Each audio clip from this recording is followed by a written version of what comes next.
The Atlanta Falcons are up next for their report card. Now, when you look at the Atlanta Falcons last year, they just didn't get there for a shake. They had the injury bug, and it bit them hard, and it bit them at some key positions with key players. And I think that was one thing that kind of hurt them last year. They didn't. Their depth showed last year, or lack thereof. And then, realistically, in my opinion, I feel like they overpaid Matt Ryan. Matt Ryan is a good quarterback. Don't get me wrong. He's a really good quarterback. But the contract that he got says that you can carry this team. And I'm not sure if Matt Ryan can carry this team by himself.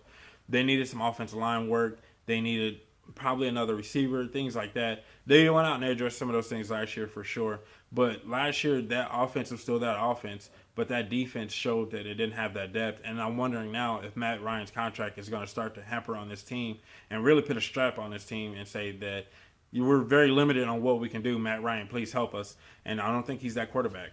When it comes to the Falcons draft, two things that they did that I feel like was the best things they could have done was go out and get a guy like Chris Lindstrom and then go get Caleb McGarry. Those are two guys that pretty much saying that we paid our quarterback way too much money. We have to protect our investment. This is our insurance for our investment. They have a decent offensive line in place, so it's not like they were hurting, but they were still struggling to protect him. So you go get a guy like Chris Lindstrom, who's a very clean and solid player, and you're going to stick him on the interior offensive line, pretty much next to Alex Mack, and say, hey, do what you do best. And then you got like Caleb McGarry, and you put him at the right tackle position. Hopefully Jack Matthews is a guy that you can trust and hopefully somehow pay. If not, flip them, switch them, do whatever you got to do. But those two guys, Caleb McGarry and Chris Lindstrom, are two guys that I feel like they're going to improve this team just off their play alone.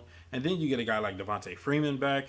You can protect Matt Ryan. Now he can put the ball down the field even more. And that's one thing for sure. Matt Ryan is only successful as long as he's on his feet. You have to keep him on his feet for as long as you possibly can. And these are going to be two guys that, with a pass happy guard or pass protective guard and a pass or a run blocking tackle, it's crazy because they're kind of interchangeable. Like they're different, but they're going to improve this offensive line all the way around from what they can do from their individual skill sets. So it's going to be really awesome to see what this Atlanta offensive line is going to look like moving forward. The offense, as far as the skill positions, we know it's probably one of the best in the league, but it's going to be interesting to see what this offensive line is going to be able to do to allow Matt Ryan to get the ball out and distribute the ball to all these open wide receivers and Julio Jones. Like, how do you not want to see more catches from Julio? And hopefully he gets a touchdown before, like, week 16, wait to the last play of the year, some kind of stuff. Like, hopefully he gets his touchdowns early in this season because last year he was struggling.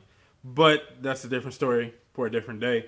I just feel like that now Atlanta is doing the right thing. We paid our quarterback. Now let's protect our quarterback. So now if you're a footballologist, you already know who this guy is. You already know what this pick is about. You already know why I like this pick so much. I feel like he was a really solid, clean pick for the Atlanta Falcons.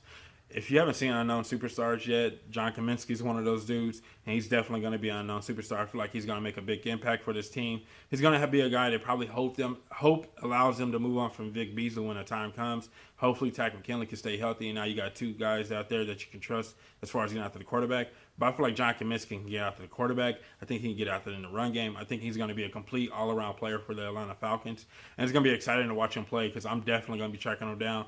I said he's an unknown superstar, and I really do believe that. I feel like he's going to be a guy that's going to make an impact on his defense day one, and it's going to be a guy that, as long as he stays healthy, remember, we got to put the healthy tag out there. As long as he stays healthy, I feel like he's going to be a guy that's going to really change his identity of this defense and probably help Atlanta if they start to get that injury bug. Hopefully, don't get it again this year. But I feel like as long as he's on the field, I feel like he can be a game changer for this team. Now, when you look at Atlanta Falcons' final grade, I feel like they deserved an A.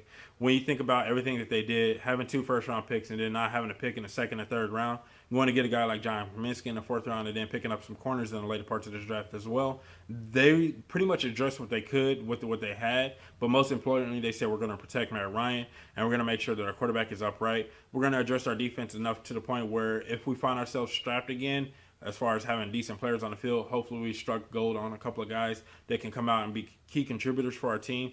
But I really feel like they did the right thing in this draft class. You go out and you get guys that can protect your quarterback. You get a guy that can go after the quarterback. You get 2 corners that can do some work. And then you get a running back for depth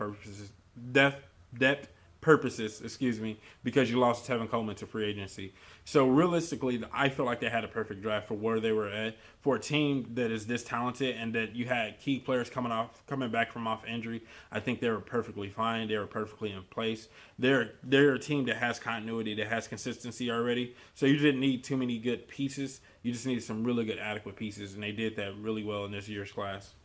That's all I have for the Atlanta Falcons draft grade. I really hope you guys enjoyed this video. If you're a Falcons fan, gonna give this video a thumbs up. Gonna subscribe to the YouTube channel, and let me know what you think in the comment section below.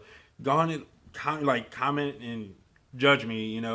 Give me some feedback. I'm always listening. I'm always willing to comment back. I'm always trying to debate with somebody about some things. Did I overrate this draft class? Did I underrate it? Who were some guys that I missed on? Maybe there's a pick that you like that I didn't say I liked. Just let me know in the comment section below. And if you're not a footballologist yet, go and subscribe to the YouTube channel today and become a footballologist. And stay safe, football fans.